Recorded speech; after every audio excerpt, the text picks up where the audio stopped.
नमस्कार मित्रों, आज हम आपके सामने फिर से एक नई कहानी के साथ प्रस्तुत हुए हैं। इस कहानी के लेखक हैं हिंदी कथा जगत के प्रसिद्ध कथाकार और उपन्यासकार मुंशी प्रेमचंद, जिन्हें कथा सम्राट या उपन्यास सम्राट भी कहा जाता है।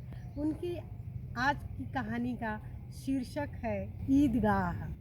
ईदगाह प्रेमचंद जी की अत्यंत प्रसिद्ध कहानियों में से एक है, जिसमें उन्होंने बाल मनोविज्ञान का बहुत ही सुंदर, हृदय को छू लेने वाला वर्णन किया है। यह कहानी वस्तुतः हामिद नाम के एक 4-5 वर्षीय बालक की है, जिसके पिता का देहांत हो चुका है और उसकी माता भी उसको छोड़ करके इस संसार से जा चुकी है।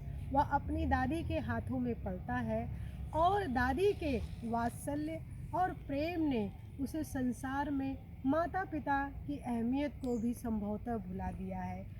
उसकी दादी अमीना ने उसे बताया है कि उसके अब्बा जान अल्लाह मियाँ के यहाँ से उसके लिए ढेर सारे पैसे और उपहारों की थैलियाँ लेने गए हैं, और अम्मी भी अल्लाह मियाँ के पास उसके लिए नेमतें लेने के लिए गई है।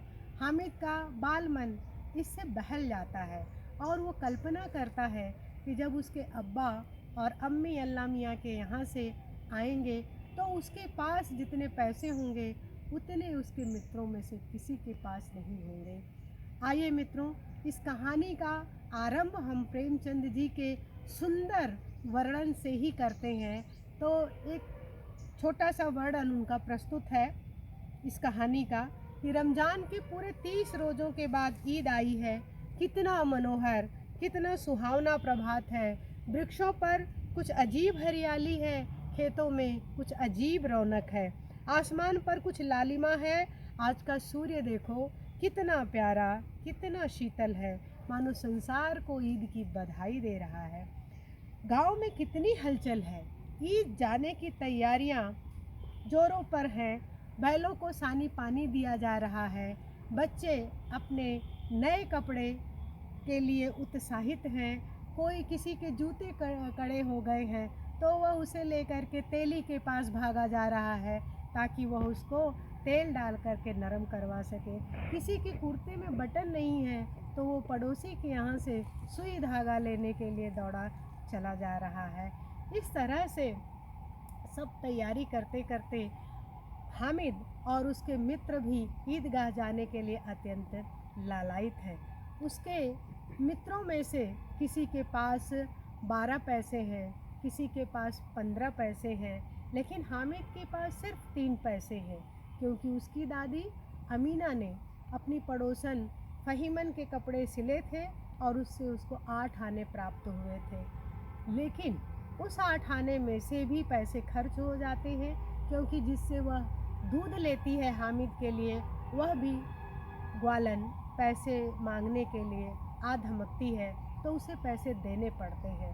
फलतः उसके पास कुल 5 पैसे बचते हैं और 3 पैसे वो हामिद को देती है। 5 पैसे आज के लिए सिवैयों के लिए वो रखती है। पहले तो अमीना के दिल में ख्याल आता है कि ईदगाह 3 कोस दूर है और इतनी दूर बच्चे को अकेले नहीं भेजा जा सकता।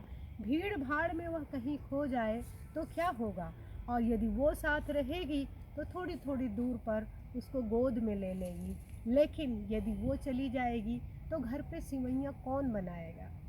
यदि उसके पास पैसे होते तो वह मेले से वापस लौटते समय ही सारा सामान इकट्ठा कर लेती और फिर सिवैयाँ बनाने में कितनी देर लगती है। लेकिन यहाँ तो एक एक सामान इकट्ठा करना है। भले ही घर में गरीबी है, लेकिन हामिद को इससे क्या, उसे तो सिवैयाँ खानी है। और यही सोचकर वो उसको अकेले उसके मित्रों के साथ और गांव के लोगों के साथ ईदगाह के लिए भेज देती है। हामिद और उसके मित्र उछलते कूदते पैदल ही ईदगाह के रास्ते पर चल पड़ते हैं। वो दौड़ते दौड़ते बड़ों से आगे निकल जाते हैं तो कहीं पेड़ की छांव में रुक करके अपने साथ वाले लोगों का इंतज़ार करने लगते हैं। उन्हें लगता है ये लोग इतने धीरे धीरे क्यों चल रहे हैं, और फिर जैसे ही वो सब पास आते हैं वो फिर से चौकड़ी भरते हुए दूर निकल जाते हैं। इसी तरह से चलते चलते वो गांव के इलाके को छोड़कर शहर में प्रवेश करते हैं। और जैसे ही वो शहर में आते हैं, वहाँ की चकाचौंध से उनकी आंखें खुली की खुली रह जाती हैं।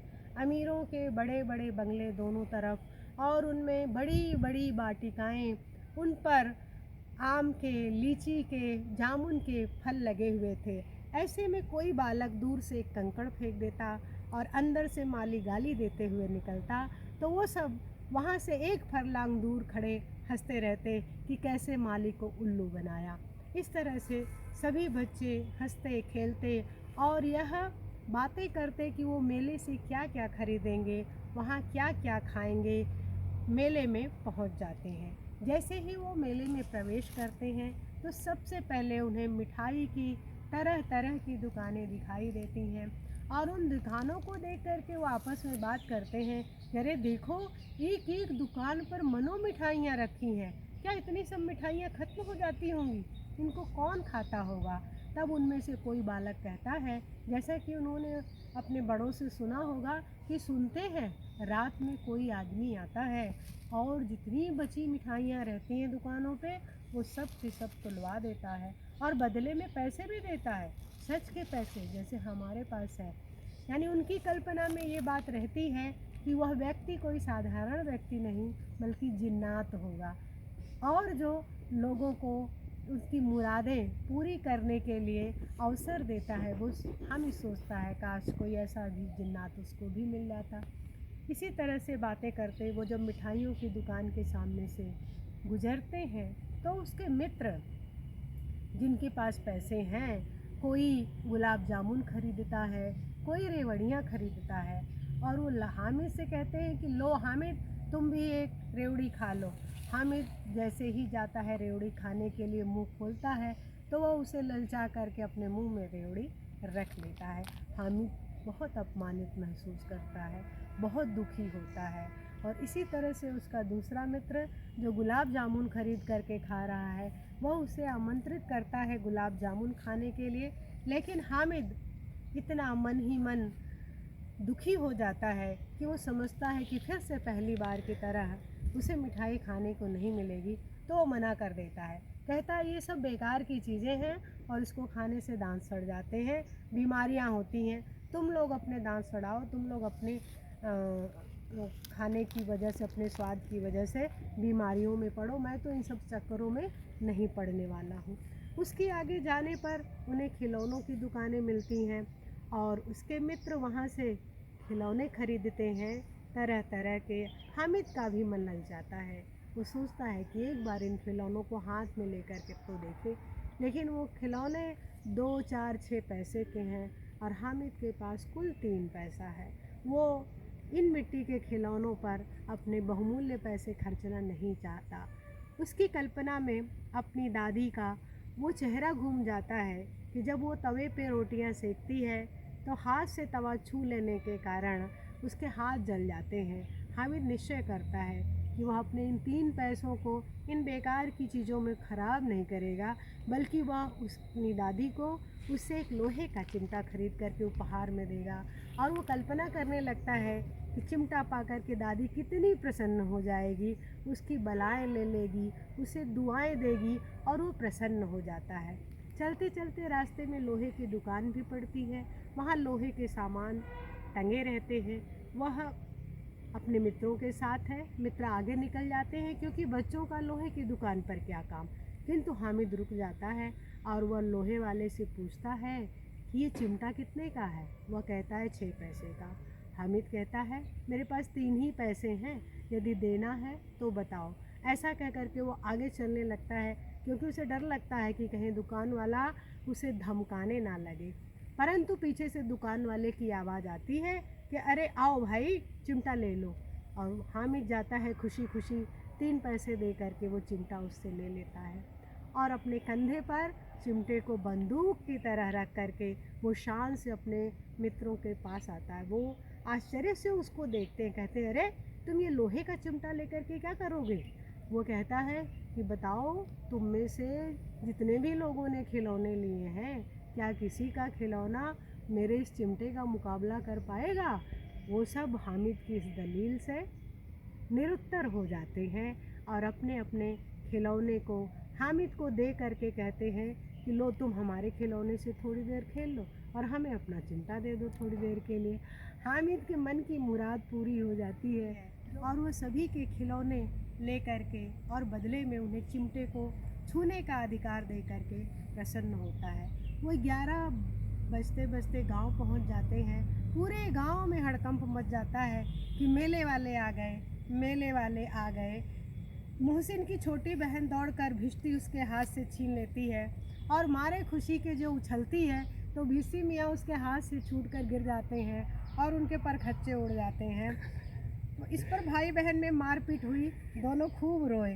उनकी अम्मा शोर सुनकर बिगड़ी और दोनों को ऊपर से 2-2 चांटे और लगाए।